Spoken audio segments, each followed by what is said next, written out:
Estou sendo traído, o que eu faço? Primeira coisa é não surtar. Não surta. Não, aqui, surtar numa maneira pejorativa de falar, né? Porque a gente sabe que o surto psicótico tira a pessoa do eixo. Então, entrou-se muito nessa questão de falar que tá surtado é quando a pessoa tá fora do eixo. Mas o surto, na verdade, ele é algo muito mais sério, algo que tira a pessoa do senso de realidade mesmo.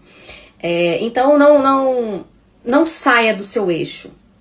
Não se desequilibre emocionalmente. Por quê? Porque se você reagir somente com base naquilo que a tua emoção pura tá te trazendo, aí você vai fazer coisas que você não deve, você vai tomar decisões que você não tem que tomar, que você não quer tomar. Então, primeira coisa, soube disso, se acalma, criatura, se acalma. Não tô dizendo pra você deixar de sentir as emoções, mas eu tô falando na posição de você não reagir. Se acalma.